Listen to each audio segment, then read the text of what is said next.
Assalamualaikum warahmatullahi wabarakatuh. Nama Siti Nurul Hidayah, PAI semester 5. Akan mempresentasikan metode mengajar bagian atau tailoring method.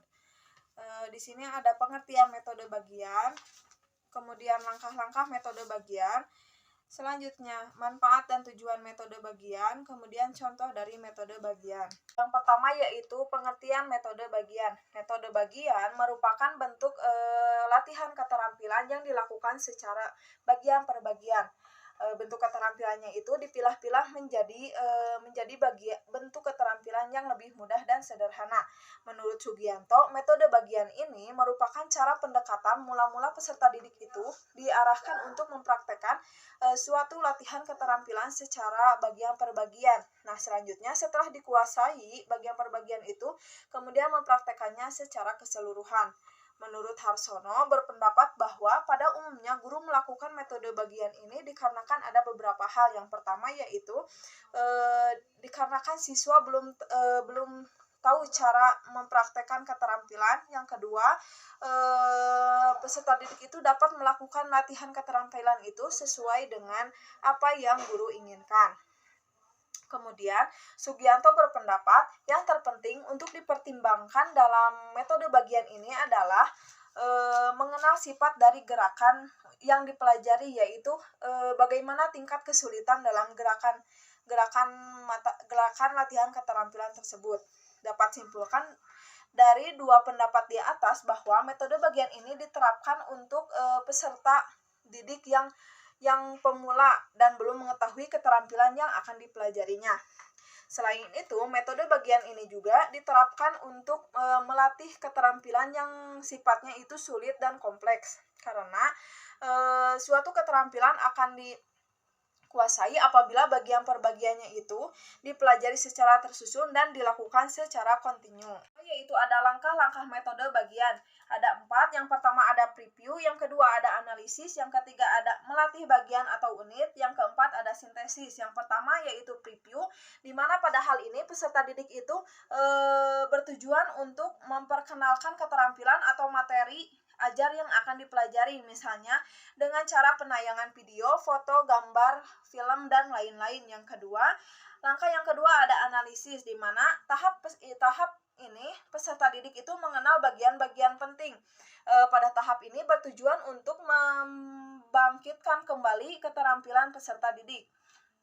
Langkah yang ketiga yaitu ada bagian unit, melatih bagian atau unit, di mana pada tahap ini peserta didik itu melakukan keterampilannya itu secara bagian per bagian. Contohnya dalam praktek sholat. Praktek sholatnya itu keterampilannya itu dilakukan secara bagian per bagian. Nah, setelah dikuasai gerakan sholatnya itu bisa dilakukan dengan cara lompat jauh. Misalnya dari gerakan pertama ke gerakan yang ketiga, dari gerakan 3 langsung ke gerakan kelima dan lainnya. Namun, apabila peserta didik yang bersangkutannya itu sulitnya di dalam bacaan sholat, maka yang akan ditekankannya itu adalah menghafal bacaan sholatnya. Langkah yang terakhir itu ada sintesis, di mana pada tahap ini adalah penggabungan setiap unit. Maksud dari setiap unit adalah setiap gerakan yang telah dipelajari itu digabungkan menjadi satu. Mengapa? Agar si peserta didik itu mampu menguasai materi dengan baik. Yang selanjutnya itu ada manfaat dan tujuan metode bagian. Manfaatnya itu yang pertama, mempermudah guru untuk mengevaluasi secara langsung. Karena latihan keterampilan ini langsung dipraktekkan oleh peserta didik di hadapan guru. Yang kedua, mempermudah peserta didik dalam menghafal karena dilakukan dengan gerakan yang sederhana yang sebelumnya sudah dipilah-pilah. Selanjutnya ada tujuan.